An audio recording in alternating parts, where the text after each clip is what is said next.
দীর্ঘক্ষণ বসে থাকার পরে আমরা একটা অটো রিক্সা পাই, এটাতে করে চললাম। তো রাস্তা প্রচুর ভাঙা। তো অটো ড্রাইভার বলতেছে, ভাই নতুন সরকার না আসা পর্যন্ত এগুলা কাজ কাম কেউ ধরবে না। তো আমরা উদ্দেশ্য হচ্ছে গিয়া যাওয়ার নান্দাইল রোড, ওইখানে একটা রেল স্টেশন আছে, সেই রেল স্টেশন দেখার জন্য আমরা রওনা দিলাম। তো নান্দাইল ব্রিজের সামনে আসতেই জলসিঁড়ি কাউন্টার পার হইতে আরও ভাঙা, ব্রিজে আসার আগে এই ভাঙাগুলো পড়লো।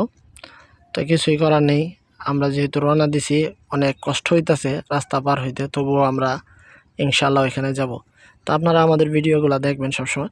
তো আমরা অবশেষে এখানে আসলাম, আমার লগে আমার ছোট ভাই আসছে। এই হলো নান্দাইল রোড, আপনারা দেখতেছেন।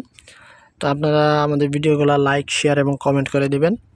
দেখেন অনেক সুন্দর গ্রাম এলাকায় স্টেশন, অনেক পুরাতন একটা স্টেশন এবং একটা মসজিদও।